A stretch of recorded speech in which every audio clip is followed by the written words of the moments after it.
all. Okay so இப்போ எல்லாருமே competitive exams clear பண்ணுறதுக்காக இங்கே வந்திருக்கீங்க இல்லையா? ஓகே, ஃபர்ஸ்ட் ஆஃப் ஆல் எல்லோரும் எந்த எக்ஸாம்ஸுக்கு அதிகம் ஃபோக்கஸ் பண்ணி வந்திருக்கீங்க? Group 4, group 2, group 4. ஸோ எல்லாருமே குரூப் எக்ஸாம்ஸ்க்காக கிளியர் பண்ணுறதுக்கு வந்திருக்கீங்க. சரி, இப்போ இந்த குரூப் எக்ஸாம்ஸ் பற்றி இப்போ நீங்கள் ஒரு ஐடியா வச்சுருக்கீங்க இல்லையா? அப்போ குரூப் 4, குரூப் 2 அப்படின்னு சொன்னீங்க இல்லையா? ஸோ குரூப் 4னா என்ன? குரூப் 4 என்னன்னு தெரியுமா? அது யார் நடத்துகிறாங்க இந்த எக்ஸாம்ஸ்லாம்? கவர்மெண்ட். எந்த கவர்மெண்ட் நடத்துகிறாங்க? சென்ட்ரல் கவர்மெண்ட்டா, ஸ்டேட் கவர்மெண்ட்டா? ஸ்டேட் கவர்மெண்ட் நடத்துகிறாங்க. ஸோ ஸ்டேட் கவர்மெண்ட்டில் எந்த போர்டு நடத்துகிறாங்க? TNPSC, Tamil Nadu public service commission. சரியா? So Tamil Nadu public service commission அப்படிங்கிறவங்க தான் நம்ம ஸ்டேட்டில் இருக்கக்கூடிய பெரிய போஸ்டிங்ஸாக இருக்கட்டும், குரூப் 4 லெவல் போஸ்டிங்ஸாக இருக்கட்டும். இருக்கிறதுலே பெரிய போஸ்டிங் எதுன்னு தெரியுமா? டிஎன்பிஎஸ்சியில் டெப்டி கலெக்டர். எந்த எக்ஸாமில் எடுத்துகிட்டு போவாங்க? குரூப் 1. சரியா?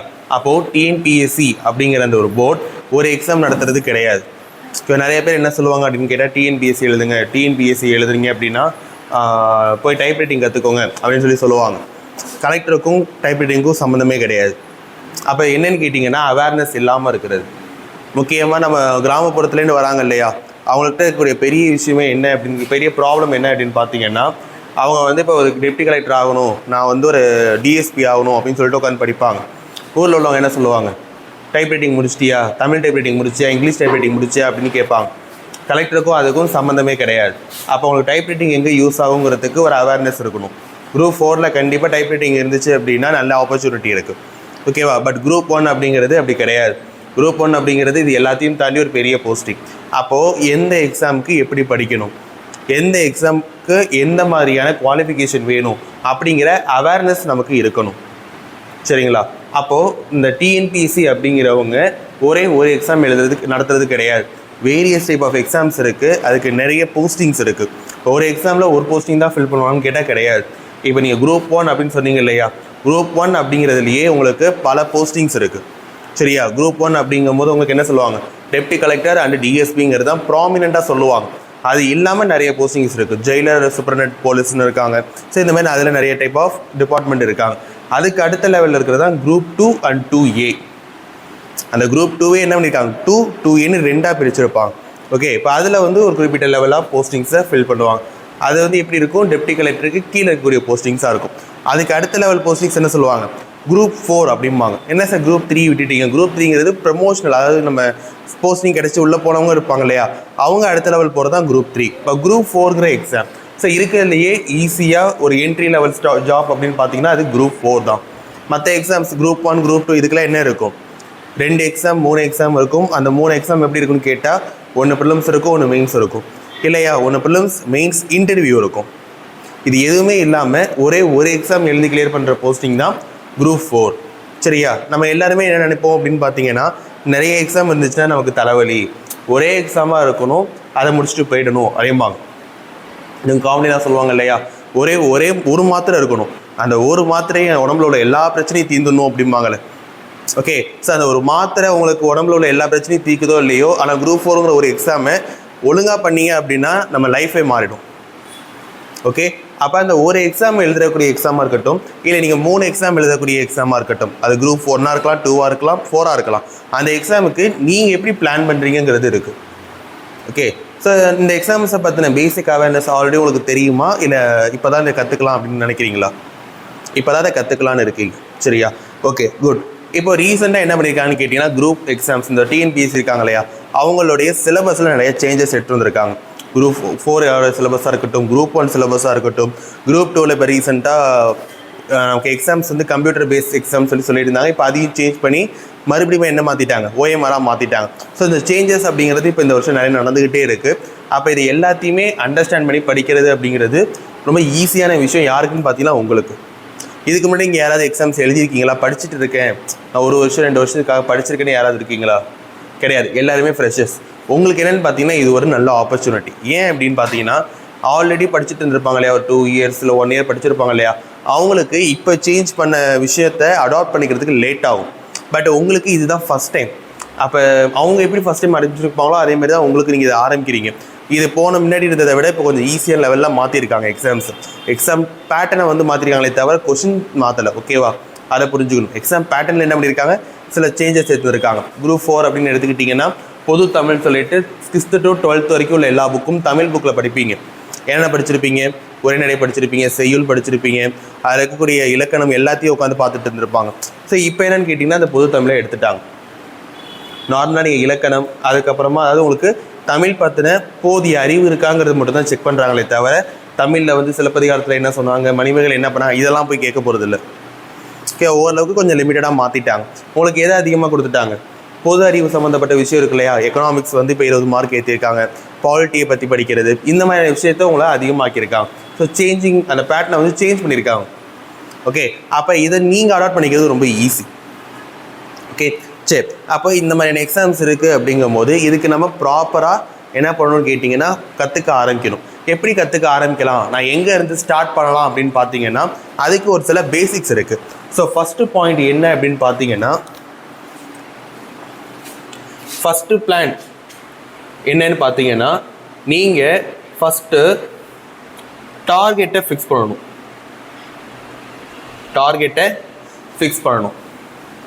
உங்களுக்குன்னு ஒரு போஸ்டிங், அது உங்கள் மைண்டோடைய ட்ரீம் போஸ்டிங்காக இருக்கணும். நம்ம எல்லா எக்ஸாமும் எழுதுவோம். ஓகேவா? இப்போ எனக்கு குரூப் 1 ஐடியா இருக்குல்ல, யூபிஎஸ்சி ஐடியா இருந்து டிஎன்பிஎஸ்சி மாறினவங்க நிறைய பேர் இருப்பாங்க. ஓகேவா? நான் யூபிஎஸ்சி கலெக்டர் ஆகணும், இப்போ எனக்கு உடனே கலெக்டர் ஆகிறது ஒரு ஐஏஎஸ் எக்ஸாம் கிளியர் பண்ணுறது கஷ்டம் அப்படிங்கும் போது நான் குரூப் 1 முடிச்சுட்டு அதுக்காக மாறிக்கிறேன். இல்லை ஒரு குரூப் 4 முடிச்சுட்டு நான் ஃபேமிலியை கொஞ்சம் செட்டில் பண்ணி விட்டுட்டு அதுக்கப்புறம் நான் யூபிஎஸ்சி படிக்கிறேன் அப்படிங்கிறவங்க நிறைய பேர் இருப்பாங்க. ஓகேவா? டிஎன்பிஎஸ்சியில் ஒரு மினிமம் 10% என்னவாக இருப்பாங்கன்னு கேட்டிங்கன்னா யூபிஎஸ்சி ஆஸ்பிரண்டாக தான் இருப்பாங்க. அப்போ அவங்களுக்கு ஒரு டார்கெட் போஸ்டிங் இருக்கும். அதே மாதிரி குரூப் எக்ஸாம் எழுதுகிறவங்களுக்கும் ஒரு டார்கெட் போஸ்டிங் இருக்கும். நான் குரூப் 1 கிளியர் பண்ணணும், ஒரு குரூப் 2 கிளியர் பண்ணணும் அப்படிங்கிற போஸ்டிங் இருக்கும். அதுக்காக நான் குரூப் 4 குரூப் 1 எழுதாமல் போக போகிறது கிடையாது. அப்போ நீங்கள் எல்லா எக்ஸாமும் எழுதுவீங்க. ஆனால் உங்களுக்குன்னு ஒரு ட்ரீம் இருக்கும் இல்லையா? அந்த ட்ரீமை ஃபஸ்ட்டு ஃபிக்ஸ் பண்ணிக்கணும். அது உங்களோட எபிலிட்டி அண்ட் உங்களுக்கு எது பிடிச்சிருக்கோ அது. சில பேருக்கு வந்து இப்போ இந்த குரூப் 2 லெவலில் இருக்கக்கூடிய போஸ்டிங்ஸ் ரொம்ப பிடிக்கும். ரொம்ப அதிக ப்ரெஷர் இருக்கக்கூடாது, அதே சமயம் ஓரளவுக்கு நல்ல ஒரு பேர் இருக்கக்கூடிய ஒரு போஸ்டிங்காக இருக்கணும். அதிகமான ஆஃபீஸ்லாம் இல்லாமல் உள்ளுக்குள்ளே உட்காந்து ஒர்க் பண்ணுற மாதிரி போஸ்டிங்காக இருக்கணும். இல்லை எனக்கு வந்து வெளில போய் எக்ஸ்ப்ளோர் பண்ண பிடிக்கும், நான் வந்து கார் எடுத்துக்கிட்டு எல்லா பக்கமும் போய்ட்டு ரவுண்ட்ஸ் பண்ணுறது, இந்த மாதிரியான ஒர்க் பண்ண போகிறேன், ஃபுல்லாக நான் உட்காந்து ஆடிட்டிங் பண்ணுவேன் அப்படின்னு ஒவ்வொருத்தவங்களுக்கும் ஒரு ஆசை இருக்கும் இல்லையா? அந்த ஆசைக்கு ஏற்ற மாதிரி ஒரு போஸ்டிங்கை நீங்கள் ஃபிக்ஸ் பண்ணிக்கணும். இல்லை சார் எனக்கு ரொம்பலாம் வந்து ஒர்க் வந்து ப்ரெஷராக இருக்கக்கூடாது, காலைல போனால் சாயந்தரம் சீக்கிரம் வந்துடணும், அந்த மாதிரி இருக்கானா அதுக்கேற்ற போஸ்டிங்ஸும் இருக்குது. ஓகே, அப்போ உங்களுக்கு எந்த போஸ்டிங் பிடிச்சிருக்கோ அந்த போஸ்டிங்கை ஃபஸ்ட்டு ஃபிக்ஸ் பண்ணிக்கணும். ஃபிக்ஸ் பண்ணதுக்கப்புறமா இந்த எக்ஸாமுக்கும் இப்போ நீங்கள் ஃபிக்ஸ் பண்ண டைமுக்கும் இருக்கக்கூடிய பீரியட் இருக்கு இல்லையா? அந்த பீரியடுக்கு ப்ராப்பராக ஒரு ஷெடியூல் போடணும். என்ன பண்ணணும்? ப்ராப்பரான ஒரு ஷெடியூல். அந்த ப்ராப்பரான ஷெடியூல் எப்படி இருக்கணும் அப்படின்னு பார்த்தீங்கன்னா, அதை பர்ஃபெக்டாக பண்ண ஒரு பர்சன் கண்டிப்பாக கிளியர் பண்ணாமல் போகவே மாட்டான். அப்படிங்கிற மாதிரி ஒரு ஷெடியூல் ரெடி பண்ணணும். ஓகே, அப்போ நீங்கள் அடுத்த வருஷம் வரக்கூடிய குரூப் 1 எக்ஸாம் தான் கிளியர் பண்ண போகிறீங்க அப்படின்னா குரூப் 1 எக்ஸாமுக்கும் இன்றைக்கும் இருக்கக்கூடிய அந்த டைம் டிஃப்ரென்ஸ் எவ்வளோ, அந்த டைம் டிஃப்ரென்ஸில் நமக்கு என்னென்ன பிளான் பண்ண போகிறோம். ஸோ ஃபஸ்ட்டு எடுத்தது புக்ஸ் எப்படிலாம் கிளியர் பண்ண என்னென்ன படிக்க போகிறோம், அதுக்கடுத்து நம்ம மெயின்ஸ் எடிட் பண்ண போகிறோம், எப்போ நான் வந்து ஆன்சர் பேப்பரை வந்து நான் சால்வ் பண்ண ஸ்டார்ட் பண்ண போகிறேன், எப்போ நான் வந்து இன்டர்வியூக்கு ரெடியாக போகிறேன் அப்படிங்கிற எல்லா பிளானையுமே நீங்கள் இந்த இன்பிட்வீன் கேப்பில் ரெடி பண்ணி வச்சுருக்கணும்.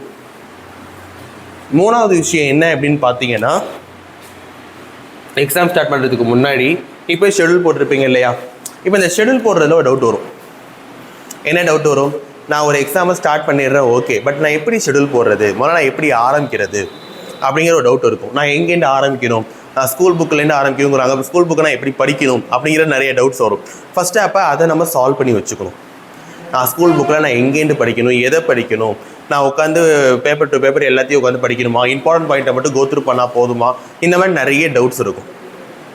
ஓகே, அப்போ இதை வந்து எப்படி பண்ணணும் அப்படின்னு பார்த்தீங்கன்னா, ஃபஸ்ட்டு பாயிண்ட் உங்களுடைய சிலபஸ் இருக்கு இல்லையா? சிலபஸ், அந்த சிலபஸோட பிரிண்ட் அவுட்டை கையில் வச்சுக்கணும். இப்போ நான் சொல்கிறது வந்து யூபிஎஸ்சி இதோ டிஎன்பிஎஸ்சிக்கு மட்டும் கிடையாது, நீங்கள் வேறு ஏதாவது எக்ஸாம்ஸ்க்கு எழுதுனீங்கன்னா கூட இதே விஷயத்தை நீங்கள் ப்ராப்பராக யூஸ் பண்ணிக்கலாம். இப்போ நான் சொல்கிறது வந்து ஒரு அவுட்லைன், நீங்கள் எந்த எக்ஸாமுக்கு வேணாலும் இதை அப்ளை பண்ணி பார்க்கலாம், 100% இது ஒர்க் ஆகும். என்னன்னு கேட்டிங்கன்னா, முதல்ல எந்த எக்ஸாம் எழுத போகிறீங்களோ அந்த எக்ஸாமோடைய சிலபஸ் பிரிண்ட் அவுட் உங்கள் கையில் இருக்கணும். அந்த சிலபஸில் உள்ள ஒவ்வொரு வார்த்தையும் உங்கள் மைண்டில் இருக்கணும். யூனிட் 1னா எனக்கு இது இருக்குது, யூனிட் 2னா இது இருக்குது, யூனிட் 3ல இது இருக்குது. நீங்கள் ஒரு சப்ஜெக்டை படிக்கும் போதே இந்த சப்ஜெக்டுக்கான விஷயம் என்னோடய சிலபஸில் இருக்கா இல்லையாங்கிறது உங்களுக்கு தெரியணும். அது தெரிஞ்சால் மட்டும்தான் நீங்கள் படிக்கிறது உங்களுக்கு பிரயோஜனமாக இருக்குமா இல்லையாங்கிறது தெரியும். ஓகே, அப்போ சிலபஸை நான் ரெடி பண்ணிக்கணும். அடுத்ததாக பிஒய்க்யூ இருக்கு இல்லையா? பிஒய்க்யூனா என்னது? போன வருஷத்தோட question paper, previous year question paper. Class ஒரு 3 இயர்ஸோ 4 இயர்ஸோ 5 இயர்ஸோ அந்த கொஸ்டின் பேப்பரை எடுத்து ட்ரெண்டை அனலைஸ் பண்ணி பார்க்கணும். நீங்கள் கூகுளில் போனாலும் நிறைய ட்ரெண்ட் அனாலிசிஸ் இருக்கும், பட் அது உங்களுக்கு வேஸ்ட். நீங்களாக உட்காந்து அதை படித்து பார்க்கணும். சரியா? நீங்களே உட்காந்து அந்த கொஸ்டின்ஸ் எப்படி கேட்குறாங்க, எந்த இடத்துலேருந்து கேட்குறாங்க அப்படிங்கிற விஷயத்த பார்க்கணும். எந்த டைப் ஆஃப் மெத்தடில் அவன் கேட்குறான். இப்போ நீங்கள் ஒரு கொஸ்டினை டைரெக்டாக வாட் இஸ் வாட்னு கேட்டால் குரூப் 1 லெவலில் இருக்கும். அந்த கொஸ்டின்லேயே அவன் எல்லா டேட்டாவும் கொடுத்துட்டு நம்ம கொஞ்சம் அதிகம் பார்க்காத ஒரு ஸ்கோர் பாட்டை கேட்குறான் அப்படின்னா அது குரூப் 2 லெவலில் இருக்கும். இதுவே அந்த கொஸ்டினுக்கு நீங்களே ஒரு ஆன்சர் கொடுக்குற மாதிரி ஒரு விஷயம் இருக்கும் இல்லையா? ரொம்ப யோசிச்சு நீங்கள் அந்த போஸ்டிங்கில் இருந்தால் எப்படி ஒர்க் பண்ணுவீங்களோ அந்த மாதிரி ஒரு கேள்வி கேட்பா இல்லையா? அது குரூப் 1 லெவலில் இருக்கும். ஏன்னா அதுதானே குரூப் 1ஓட லெவல், அதோட போஸ்டிங். நீங்கள் ஒரு கலெக்டராக இருக்கீங்க அப்படின்னா நீங்கள் அங்கே என்ன பண்ணுவீங்க? ஒரு டெப்டி கலெக்டராக இருக்கீங்க அப்படின்னா குறிப்பிட்ட ஏரியாவுக்கு நீங்கள் ஒரு சிற்றரசர் மாதிரி. உண்மை அதுதானே? சிற்றரசர்னா யார்? இப்போ பெரிய ராஜராஜ சோழன் இருக்கார். ராஜராஜ சோழனே ஒட்டுமொத்த நாட்டையும் ஆண்டார்னா கிடையாது. அந்த நாட்டில் ஒரு குறிப்பிட்ட ஏரியாவுக்கு ஒரு பர்சனை போட்டிருப்பார். அவரை தான் சிற்றரசர் அப்படிம்பாங்க. அவங்க என்ன பண்ணுவாங்க? ராஜாவுக்கு வரி செலுத்திக்கிட்டு அவருடைய ரூலுக்கு கீழே வேலை செஞ்சுட்டு இருப்பாங்க. ஓகே, ஆனால் அந்த பர்டிகுலர் ஏரியாவுக்கு அவர் தான் ராஜா. அதுதான் நீங்கள் ஒரு டெப்டி கலெக்டராக போயிட்டு இப்போ மயிலாடுதுறையில் இருக்கீங்க அப்படின்னா மயிலாடுதுறை டெப்டி கலெக்டராக ஒரு குறிப்பிட்ட ஏரியாவை டெப்டி கலெக்டருக்குன்னு கொடுத்துருப்பாங்க. ஒரு 3 டெப்டி கலெக்டர் 4 டெப்டி கலெக்டர் இருப்பாங்க ஊருக்கு ஏற்ற மாதிரி. ஓகேவா? ஒரு கலெக்டர் இருக்காங்கன்னா கலெக்டர் கீழே 2 சப் கலெக்டர் இருப்பாங்க. அதுக்கப்புறம் டெப்டி கலெக்டர் இருப்பாங்க. அந்த டெப்டி கலெக்டருக்குன்னு ஒரு குறிப்பிட்ட ஏரியா, அந்த குறிப்பிட்ட ஏரியாவுக்கு அவர் தான் ராஜா. அப்போ அங்கே எந்த பிரச்சனை வந்தாலும் என்னது? நீங்கள் தான் அதை நீங்கள் சால்வ் பண்ணி ஆகணும். உங்களாலேயே சால்வ் பண்ண முடியலன்னா என்ன பார்க்கும்? அடுத்தடுத்த லெவலுக்கு மேலே ஏறும். ஓகே, நீ நியூஸ்லாம் பார்ப்பீங்க. ஏதோ ஒரு டக்குன்னு ஒரு ரோடை பிளாக் பண்ணி ஒரு பிரச்சனை பண்ணுறாங்க அப்படின்னா முதல்ல அங்கே யார் வருவார்? கோட்டாட்சியர் வருவார். அவர் தான் அந்த டெப்டி கலெக்டருங்கிறது. ஒரு கோட்டாட்சியர் வருவார், ரெவன்யூ இன்ஸ்பெக்டர் வருவார். அங்கே என்ன பிரச்சனைன்னு கேட்பார். அவங்களாலே அதை சால்வ் பண்ண முடியலன்னா அடுத்தது யார்கிட்ட போகும்? அங்கே இருக்கக்கூடிய சப் கலெக்டர்கிட்ட போகும். சப் கலெக்டர் யாரும் அந்த டிவிஷன் இருக்குது. சப் கலெக்டராலேயே தீர்க்க வைக்க முடியல. அதுக்கப்புறம் யாருக்கு போகும்னா அதுக்கப்புறம் தான் எஸ்பிக்கோ கலெக்டருக்கும் போகும். அதுக்கப்புறம் அவங்க அதை சால்வ் பண்ணி வைப்பாங்க. ஓகே, அப்போ உங்களை விட்டு தான் அதாவது உங்களால் முடியலன்னா மட்டும்தான் அந்த பிரச்சனை கையை மீறி போகும். அப்போ நீங்கள் அந்த ஒரு விஷயத்தை ஹேண்டில் பண்ண கற்றுக்கிட்டீங்க அப்படின்னா நீங்கள் தாங்க என்னது? ஹீரோ. நீங்கள் நாளைக்கு அந்த இடத்துக்கு போகிறீங்க. அந்த இடத்துக்கு போகும்போது உங்களை பார்க்கும்போது என்ன பார்ப்பாங்க? 4 பேர் மதிப்பாங்க. நீங்கள் ஆல்ரெடி ஒரு காரில் போய் கோட்டாட்சியருங்க பேரை போட்டு வந்தாலே உங்களை எல்லோரும் பார்ப்பாங்க, திரும்பி பார்ப்பாங்க, வழி விடுவாங்க, எல்லாம் ஓகே. பட் அது மட்டுமே ஒரு போஸ்டிங் போதுமான்னு கேட்டால் கிடையாது. ஓகே, நீங்கள் ரோட்டில் தனியாக அந்த காரே இல்லாமல் நடந்து போனால் கூட 4 பேர் உங்களை பார்க்கும்போது நம்ம கலெக்டர் வராரு, டெப்டி கலெக்டர் வராரு சொல்லிட்டு வாங்க வணக்கம்மா அப்படின்னு சொல்லிட்டு போவாங்க. அது எப்போ வரும்? நீங்கள் அந்த பிரச்சனையை எப்படி சால்வ் பண்ணீங்களோ அதை பொறுத்து. அந்த பிரச்சனையே ரொம்ப லெத்தாஜிக்கலாக சால்வ் பண்ணியிருந்தீங்க அப்படின்னா போகும்போது நீ ரோட்டில் போகும்போது என்ன பண்ணுவாங்க? உங்களை போக வச்சு பின்னாடி உங்களுடைய பற்றின தப்பான விஷயத்த பேசுவாங்க. இதுவே அந்த இடத்துல நீங்கள் சரியான ஒரு முடிவு எடுத்து அதை கரெக்டாக ஹேண்டில் பண்ணி பிரச்சனையே இல்லாமல் ஸ்மூத்தாக பண்ணியிருந்தால் என்ன பண்ணுவாங்க? நீங்கள் போனதுக்கப்புறம் உங்களை பற்றி நல்ல பேர் பின்னாடி பேசுவாங்க. அப்போ நம்ம முதுகு பின்னாடி என்ன பேசுகிறோம் அப்படிங்கிறது எதில் இருக்குதுன்னு கேட்டால் நம்ம செயலில் தான் இருக்குது. சரியா? அப்போ அந்த செயலை சரியாபடியாக செய்யணும் அப்படின்னா முடிஞ்ச அளவுக்கு நீங்கள் என்ன பண்ணணும்னு கேட்டால் உங்களை நீங்களே வளர்த்துக்கணும். ஸ்கூல் புக்கில் படிக்கிறத எங்கே வேணாலும் நீங்கள் போய் படிச்சிடலாம். ஒரு புக்கில் உள்ளதை நீங்கள் எங்கே போய் கற்றுக்கலாம்? இன்ஸ்டியூட் கற்றுக்கலாம், வீட்டில் இருந்தும் கற்றுக்கலாம், யூடியூப்பில் இதுமாரி எங்கே போனாலும் கற்றுக்கலாம். ஆனால் அது எல்லாத்தையும் தாண்டி எக்ஸாமுக்கு முக்கியமான சில விஷயங்களை எங்கே தான் நீங்கள் கற்றுக்கிட்டு ஆகணும்? ஒரு நல்ல கைடன்ஸ் டென்ட் தான் கற்றுக்கிட்டு ஆகணும். அதே மாதிரி உங்களுக்கு தேவையான அந்த போஸ்டிங்கு தேவையான எலிஜிபிலிட்டிஸ் இருக்கு இல்லையா, அந்த குவாலிட்டிஸ் இருக்கு இல்லையா, அதை நீங்கள் தான் தனியாக வளர்த்துக்கிட்டு ஆகணும். ஓகே, அப்போ அந்த மாதிரியான விஷயம் பண்ணுறதுக்கான முதல் ஸ்டெப் தான் என்னென்னு கேட்டால் நீங்களே எஃபர்ட் எடுத்து படிக்கிறது. ஓகே, நீங்களே எஃபர்ட் எடுத்து என்ன பண்ணணும்? பழைய கொஸ்டின் பேப்பர்ஸை எடுத்து அதை ஸ்ப்ளிட் பண்ணி பார்க்கணும். எப்படிலாம் உங்களுக்கு கொஸ்டின் கேட்பாங்க அப்படிங்கிற விஷயத்த கற்றுக்கணும். ஓகே, இது ரெண்டும் பண்ணதுக்கு அப்புறமா தான் நீங்கள் ஸ்ட்ராட்டஜியை ரெடி பண்ணணும். சரியா? நீங்கள் அந்த ஸ்ட்ராட்டஜி என்ன பண்ணணும்? உங்களுக்கு ஏற்ற மாதிரி பண்ணணும். சில பேருக்கு குரூப்பாக உட்காந்து படித்தா நல்லா படிக்க வரும், சில பேருக்கு தனியாக உட்காந்து படித்து தான் படிக்க வரும். அப்போ உங்களுக்கு எது தேவையோ அதை நீங்கள் ஃபிக்ஸ் பண்ணிக்கணும். ஓகே, இது எல்லாம் முடிச்சதுக்கப்புறமா முக்கியமான விஷயம் சேலஞ்ச் ஃபேஸிங். என்னப்பா சேலஞ்ச் ஃபேஸிங்? காலைல 6 மணிக்கு நம்ம எழுந்திரிக்க போகிறோம். எழுந்திரிச்சு ஃபேஸ் வாஷ்லாம் பண்ணிட்டு 6:15க்கு புக்கை எடுத்து படிப்போம். 6:15 7 மணி வரைக்கும் நம்ம உட்காந்து கரண்ட் அஃபேர் படிக்க போகிறோம். அதுக்கப்புறம் உட்காந்து புக்கை படிக்க போகிறோம்னு பிளான் பண்ணுவோம். காலை எழுந்திரிக்கும் போது 8 மணி ஆகிடும். எல்லாருமே நம்ம ஃபேஸ் பண்ணியிருப்போம். நைட்டு தூங்க போகிறதுக்கு முன்னாடி 6:15க்கு எழுந்திரிக்கிறோம். 7 மணிக்கு நம்ம இது பண்ணுறோம், 8 மணிக்கு அதை பண்ணுறோம், 9 மணிக்கு இது, 10 மணிக்கு இது, நம்ம எல்லாம் பிளான் பண்ணி வச்சுருப்போம். காலை எழுந்திரிக்கிறது 8 மணிக்கு எழுந்திரிச்சு ஃபீல் பண்ணிகிட்டு இருப்போம் இல்லையா? யாராவது ஒருத்தவங்க ஃப்ரெண்டு யாராவது ஃபோன் பண்ணுவாங்க, நம்ம யாரோ ஒருத்தவங்க பேசுவாங்க, வீட்டில் ஏதோ ஒரு வேலை வரும். இது எல்லாத்தையும் முடிச்சுட்டு நம்ம நைட்டு எத்தனை மணிக்கு உட்காருவோம்? ஒரு 7 மணி 8 மணிக்கு உட்காந்துட்டு இன்றைக்கி வாழ்க்கை இப்படியே போயிடுச்சு, எல்லாம் போயிடுச்சு, நம்ம உட்காந்து ஃபீல் பண்ணிகிட்டு இருப்போம். கண்டிப்பாக இந்த ரெண்டுத்தில் ஏதோ ஒரு விஷயம் நம்ம பண்ணுவோம். ஒன்று ஃபேமிலியோட ஒர்க்கால் எல்லாம் ஒர்க்கெல்லாம் முடிச்சுட்டு போகிறதுக்கு லேட் ஆகிடும். இல்லையா நம்மளே டயத்தை எல்லாத்தையும் வேஸ்ட் பண்ணிவிட்டு நைட்டு உட்காந்து ஃபீல் பண்ணிகிட்டு இருப்போம். காலைல எழுந்திரிச்சு மறுபடியும் அதே ரொட்டீனாக பண்ணிகிட்டு இருப்போம். ஸோ இந்த மாதிரி இல்லாமல் இது வந்து எல்லாருக்கும் வரக்கூடிய ப்ராப்ளம் தான். ஓகேவா? நம்ம ஒருத்தவங்களுக்கு மட்டும்தானா இல்லை 2 பேருக்கு மட்டும்தான், நம்ம கேங் மட்டும்தான் அப்படின்னு கேட்டால் கிடையாது. படிக்கக்கூடிய எல்லாருக்குமே அது வந்து எந்த எக்ஸாமாக இருந்தாலும் சரி அவங்களுக்கு இந்த ப்ராப்ளம்ஸ் வரதான் செய்யும். அப்போ இது ஒரு காமனான ஒரு விஷயம். ஓகேவா? நிறைய பேர் சொல்லுவாங்க, சார் அவங்க வந்து வீட்டில் இருந்தாங்க, வீட்டில் உட்காந்து படித்தாங்க, நான் படிக்கல, அவன் இன்ஸ்டியூட் போய் படித்தா நான் படிக்க முடியல, அவங்களுக்கு வந்து மேரேஜ் ஆகலை, எனக்கு மேரேஜ் ஆகிடுச்சு. ஸோ இந்த மாதிரி நம்ம நிறைய விஷயம் நம்ம சொல்லிகிட்டே தான் இருப்போமே தவிர இதை சொல்லிகிட்டு இருக்கிறவங்க கிளியர் பண்ண மாட்டான். காரணம் சொல்லிட்டு இருக்கான் இல்லையா, அவன் கிளியர் பண்ண மாட்டான். காரணம் பார்க்காம அதில் சான்ஸ் பார்ப்பான் இல்லையா? ஓகேப்பா 8 மணி வரைக்கும் இந்த வேலை இருக்கு இல்லையா, ஸோ 8 to 9 நம்ம என்ன பண்ணுவோம்? கொஞ்சம் நேரம் உட்காந்து ரெஸ்ட் எடுப்போம் இல்லையா? ரெஸ்ட் எடுக்கிற நேரத்தில் நம்ம எப்படி படிக்கலாம்? நீங்கள் ரெஸ்ட்டே இல்லாமல் படிக்கணும்னு நான் சொல்லலை. அந்த ரெஸ்ட் எடுக்கிற நேரத்தில் அதுக்கேற்ற மாதிரி நம்ம என்ன படிக்கலாம்? அப்போ நம்ம வந்து உட்காந்து புக்காக படித்தா நமக்கு ஏறாது. ஒரு வீடியோ மாரி பார்க்கலாமா? நிறைய இதில் இப்போ நம்ம யூடியூப்லேயே நமக்கு கண்டென்ட் எப்படி வந்துருச்சு, காமெடியாக ஒரு சில விஷயத்தை சொல்லித்தருது, இந்த மாதிரி நிறைய வந்துருச்சு. அந்த மாதிரி வேணால் நம்ம கேட்டு பார்க்கலாமா? இல்லை நியூஸ் பேப்பர் படிக்கலாமா? காலை நியூஸ் பேப்பர் படிக்கும்போது அதிலே நம்ம என்ன பண்ணிடலாம்? கரண்ட் அஃபேர் கவர் பண்ணிடலாமா? நியூஸ் பார்க்கும்போது நியூஸ் 2 பாயிண்ட்ஸ் எடுக்க முடியுமா? தூர்தர்ஷன் பார்த்தா அதில் ஏதாவது சில பாயிண்ட்ஸ் தேவைப்படுதா, இல்லை மற்ற நியூஸில் ஏதாவது தேவைப்படுதான்னு எடுக்கலாமா? ஸோ இந்த மாதிரி உங்ககிட்ட பிரச்சனை இருக்கிறதுக்கு ஒரு சில விஷயம் இருக்கு இல்லையா, அதில் நீங்கள் எங்கெங்கெல்லாம் கேப் அடிக்கிறதோ படிக்கணும். ஓகே, நமக்கு கண்டிப்பாக எல்லாருக்குமே அதே 24 hours தான். நம்ம எல்லாருக்கும் ஈக்குவலாக தான் ப்ராப்ளம் இருக்குது. ஓகேவா? நம்ம எல்லாரையும் உட்காந்து பேச ஆரம்பித்தா நம்ம பிரச்சனை எப்படி பார்த்தோம் எப்படி இருக்கும்? அவங்க லெவலுக்கு கரெக்டாக இருக்கும். நம்ம எல்லாரோட பிரச்சனை, என் பிரச்சனை கொட்டினாலும் சரி, உங்கள் பிரச்சனை கொட்டினாலும் சரி, அப்போ எல்லாருக்கும் பிரச்சனைங்கிறது இருக்க தான் செய்யும். ஓகே, அதை க்ராஸ் பண்ணி யார் கிளியர் பண்ணுறாங்களோ அவங்க தான் அங்கே ஒரிஜினல் காம்படிட்டர். ஓகேவா? உங்களுக்கு 10 லட்சம் பேர் 8 லட்சம் பேர் உட்காந்து எக்ஸாமுக்கு அப்ளை பண்ணுறாங்கன்னா அந்த 8 லட்சம் பேர் காம்படிட்டர் கிடையாது. ஓகே, உங்களுக்கு அங்கே யார் ஃபுல் எஃபர்ட் போட்டு படிக்கிறானோ அவன் மட்டும்தான் காம்படிட்டர். அப்படி பார்த்தா மிஞ்சி போனால் ஒரு 3 லட்சம் பேர் 2 லட்சம் பேர் தான் இருப்பான். அந்த 2 லட்சம் பேரில் நீங்கள் பெஸ்ட்டாக காட்டணும். ஓகே, அப்போ 2 லட்சம் பேரை விட நீங்கள் பெஸ்ட்டாக காட்டணும். அப்போ நீங்கள் எவ்வளோ ஒர்க் பண்ணணுங்கிறத நீங்கள் ஃபிக்ஸ் பண்ணிக்கணும். ஓகே, அப்போ ப்ராப்ளம் சால்விங்கிறது என்னது? உங்களுக்கு வரக்கூடிய ப்ராப்ளம் அது என்னவாக இருக்கும்? கண்டிப்பாக எக்ஸாம் படிக்கிறத பற்றி நிறைய வரும். இது எல்லாமே பின்னாடி வந்து பேசுவாங்க. எக்ஸாம் இப்போ என்ன படிக்க போகிற, படித்து கலெக்டர் ஆகிடுவியே நீனு, இது இப்படி ஆகிடுவே அப்படி ஆகிடுவேன்னு சொல்லிட்டு கண்டிப்பாக கேட்பாங்க. அதை எல்லாத்தையுமே க்ராஸ் பண்ணி நம்ம படிக்கணும். ஓகேவா? ஸோ அப்போது இது எல்லாத்துக்குமே ஃபேஸ் பண்ண முடிஞ்சால் மட்டும்தான் கவர்மெண்ட் எக்ஸாம்ஸ்குள்ளே வரணும். இது எல்லாத்தையும் தாண்டி முக்கியமான ஒரு விஷயம் என்ன அப்படின்னு கேட்டால் 2 விஷயம் இருக்குது.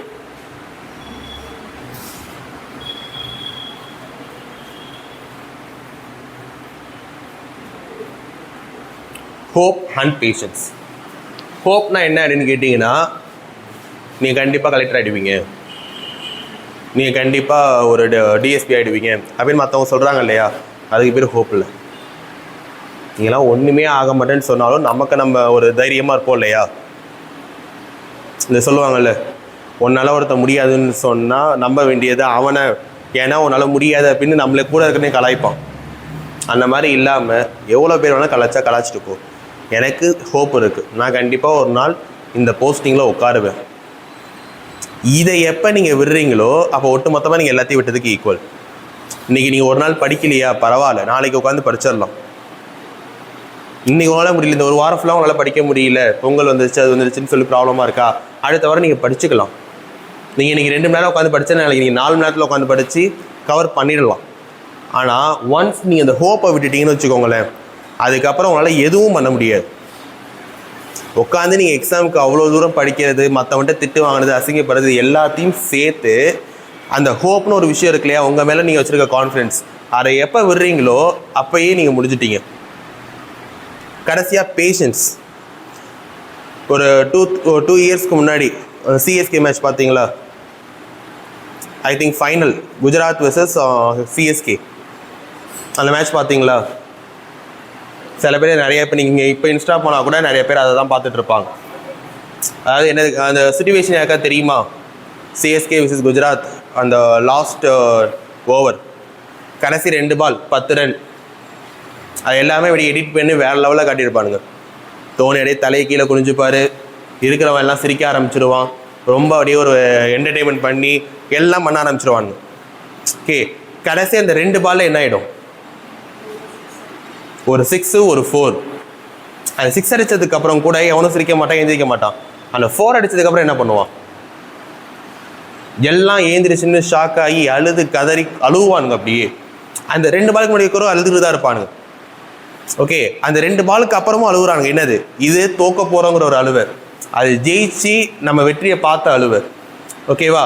அந்த 2 பால் இப்போ நீங்கள் யோசிச்சு பாருங்கள், அந்த இடத்துல 2 பாலில் 10 ரன் அடிக்கிறது கஷ்டம். அதுவும் கடைசி ஓவரில் கடைசி 2 பாலில் ஏதோ 2 பால் 6 4 அடிக்கலாம் முடியுமானா முடியும். ஒரு 6 ஒரு 4 அடிக்கிறதுக்கு 2 பால் தான் தேவைப்படும் ப்ராபபிலிட்டி. ஒரு 6 4 அடிக்கிறதுக்கு என்ன தேவை? ஒரு 10 ரன் தேவை. 10 ரன் ஆகும், 10 ரனுக்கு 2 பால் தேவை. அது காமனாக தெரிஞ்ச விஷயம். ஆனால் கடைசி 2 பால் ஒரு 6 4 அடிக்கணும் அப்படின்னா என்ன ஆகும்? கை காலம் நடுங்கும், இருக்கிற ப்ரெஷர்லாம் ஏறும். அந்த 2 பால் ஒரு வேளை அடிக்காமல் இருந்தால் கூட என்னது, எல்லாருமே வந்து கேப்டனை தான் குறை சொல்லுவாங்க. ஆனால் தன்னோட ரெஸ்பான்சிபிலிட்டியை எடுத்து அந்த கடைசி 2 பால் வரைக்கும் ஹோப்போட அடித்தா இல்லையா, அந்த கடைசி பால் 6 ஆகோ அவுட் ஆகுதோ தூக்கி அடிப்போன்னு சொல்லிட்டு ஒரு அடி, இந்த சைடு ஒரு அட்டாக், இந்த பக்கம் ஒரு அட்டாக் பண்ணுவான். சார் அதுக்கு என்ன ரீசன்? கடைசி பால் வரைக்கும் கேம் ஆடணும். எனக்கு 10 சான்ஸ் இருக்கா, 7 எக்ஸாம் எழுதுறேன், 6 எக்ஸாம் எழுதுறேன், 10 எக்ஸாம் எழுதியிருக்கேன் அப்படின்னா 10வது எக்ஸாம்லேயும் நீங்கள் கிளியர் பண்ணுறீங்கன்னா ஒரு எக்ஸாமில் கிளியர் பண்ணதான் அர்த்தம் கிடையாது. சரியா? நம்ம இது சொல்லுவாங்க இல்லையா, இப்போ இந்த சேரை உடைக்கிறதுக்கு நான் 10 அடி அடித்தாதான் உடையும் அப்படின்னா 10வது அடியில் அடிச்சிச்சா 10 அடி சேர்த்ததுனால உடஞ்சிச்சா? 10 அடி சேர்த்து அடித்ததுனால தான் உடஞ்சிச்சு. ஓகேவா? அந்த 2 பாலுக்குமே அவன் எஃபர்ட் போட்டதுனால தான் அந்த கப்பா அவனுக்கு கிடைச்சதே தவிர கடைசி அந்த 6 4 அடித்ததுனால மட்டும் கிடையாது. ஓகேவா? இருக்கக்கூடிய அந்த பால்லேருந்து எல்லாரும் அடித்தது தான் அந்த வெற்றி. கடைசி அந்த 6 ஒரு 4 அடித்ததுனால அவன் கம்ப்ளீட் பண்ணனே தவிர ஓகே அந்த 6 4 மட்டுமே கிளியர் பண்ணதா கிடையாது. அப்போ என்ன பண்ணணும்? கடைசி பால் வரைக்கும் நம்ம விளையாடணும். இதிலலாம் கிரிக்கெட்டில் இல்லை, எக்ஸாமில். ஓகே, நீங்கள் உங்களுக்கு 7 சான்ஸ் கிடைக்கிது, 6 சான்ஸ் கிடைக்கிது, இந்த எக்ஸாமில் பாயிண்டில் போயிடுச்சு, அடுத்த எக்ஸாம் கிளியர் பண்ணலை அப்படின்ட்டு விட்டுறக்கூடாது. எப்போ நமக்கு முடியுது? நமக்கு டார்கெட் என்னது? ஆல்ரெடி ஃபஸ்ட்டு பாயிண்ட்டே ஃபிக்ஸ் பண்ணியாச்சு. குரூப் 1 குரூப் 2 ஏதோ ஒன்று ஃபிக்ஸ் பண்ணிட்டோம். ஓகே, அது கிடைக்கிறதுக்கு எவ்வளோ வேணாலும் நம்ம போராடலாம். ஆனால் எனக்கு அந்த போராட்டங்கிறது எனக்கு ஏதோ ஒரு இடத்துல தான் வெற்றி கிடைக்கும். ஓகேவா? ஏதோ குரூப் 4 கிளியர் பண்ணிட்டோமா கிடைச்சிருச்சு, ஏதோ குரூப் 2 கிளியர் பண்ணோமா கிடைச்சிருச்சு. பட் அதுக்காக நீங்கள் என்ன பண்ணி ஆகணும்? 10 அடி 10வது அடியில் வேணும் அப்படின்னா மீதி 9 அடி நீங்கள் அடிச்சு தான் ஆகணும். 9 அடி எவனோ ஒருத்தன் அடிச்சுட்டு 10வது அடியை அடித்து நான் கிளியர் பண்ணுறேன்னு சொன்னால் அது உங்களுக்கு நிலைக்காது. ஓகேவா? நான் போகணும் ஒரே அதில் அடிச்சுட்டு நான் வெளில வந்துடணும் அப்படின்னு கிடையாது. கிடைக்கிற வரைக்கும் நம்ம என்ன பண்ணி ஆகணும்? போராடணும். அந்த போராடுறதுக்கு உங்களுக்கு தேவையான விஷயம் தான் இந்த 2. ஓகேவா? முதல்ல நீங்கள் வளர்த்துக்க வேண்டியது இதுதான். இது இருந்தால் மட்டும் இதை பண்ணுங்க. ஓகேவா? சரி, ஏதாவது உங்களுக்கு டவுட்ஸ் இருக்கா? நான் இப்போ வந்து எக்ஸாம் பற்றி சொல்ல, எக்ஸாம் பற்றி அடுத்தது டிஎன்பிஎஸ்சி எக்ஸ்பர்ட் அவங்க பேசுவாங்க. நான் சொல்கிறது ஃபுல்லாக எக்ஸாமுக்கு நீங்கள் எப்படி ரெடி ஆகணுங்கிறது. உங்கள் மைண்ட் லெவலில் ரெடி ஆகிக்கணும், ஃபிசிக்கலாகவும் ரெடி ஆகிக்கணும். ஃபிசிக்கலாக சில பேர் என்ன பண்ணுவாங்கன்னு கேட்டிங்கன்னா காலைல சாப்பிட மாட்டாங்க, மதியானம் சாப்பிட மாட்டாங்க. இந்த சில பேர் இந்த ஸ்டோரிஸ் அண்ட் ரீல்ஸ்லாம் பார்த்துட்டு நான் நைட்டு ஃபுல்லாக சாப்பிடாமல் தூங்காமல் உட்காந்து படிக்கிறேன்னு சொல்லிட்டு படிப்பாங்க. அது வாய்ப்பே கிடையாது. யோசிச்சு பாருங்கள், ஒரு எக்ஸாம் முடிச்சு அடுத்த எக்ஸாம் வர்றதுக்கு 1 வருஷம் ஆகும். 1 வருஷம் ஃபுல்லாக ஒருத்தன் எவனா சாப்பிடாமல் தூங்காமல் உட்காந்து படிக்க முடியுமா? 2 நாள் தாங்காது நம்ம உடம்புலாம். ஓகே, அப்போ ஒழுங்காக சாப்பிடணும், ஒழுங்காக தூங்கணும், 2ம் சேர்த்து தான் உங்களால் படிக்க முடியும். நீங்கள் கஷ்டப்பட்டு நான் படிக்கிறேன் அப்படிங்கிற பேரில் 1 மணி நேரம் உட்கார வச்சு நீங்கள் ஒரு சிலபஸை படிக்கிறதுக்கு நல்லா சாப்பிட்டு நல்லா ரெஸ்ட் எடுத்து உங்கள் பாடி கண்டிஷன் நல்லா இருந்துச்சுன்னா 10 நிமிஷத்தில் முடிச்சிடலாம். அப்போ நம்ம வந்து கஷ்டப்பட்டு படிக்கணுங்கிறது கிடையாது, நம்ம நல்லபடியாக டைம் கொடுத்து படித்தாலே போதும். ஓகேவா? ஸோ நம்ம ஹெல்த்தும் உங்களுக்கு கரெக்டாக இருக்கணும், மென்டல் ஹெல்த்தும் கரெக்டாக இருக்கணும். அது 2த்தையும் சேர்த்து நீங்கள் பண்ணும்போது தான் நல்ல அச்சீவ்மெண்ட்டை பார்க்க முடியும். ஓகேவா? அப்போ எக்ஸாமில் நீங்கள் ரெடி ஆகிறதுக்கு இதில் ஏதாவது ஒரு டவுட்ஸ் இருக்குது அப்படின்னா கேளுங்க, நான் சொல்கிறேன். இதுக்கப்புறம் மேம் வந்து சொல்லுவாங்க சிலபஸ் எப்படி, எக்ஸாம் பேட்டர்னில் என்னென்ன சேஞ்ச் ஆகிருக்கு, இது எல்லாத்தையும் மேம் சொல்லுவாங்க. எக்ஸாமில் உங்களுக்கு ஏதாவது போஸ்டிங்ஸ் அதை பற்றிலாம் வந்து உங்களுக்கு மேம் சொல்லுவாங்க. ஓகே, ஸோ எக்ஸாம்ஸ்க்கு ரெடி ஆகிறத பற்றி காமனாக ஏதாவது டவுட்ஸ் இருக்குது அப்படின்னா கேளுங்க.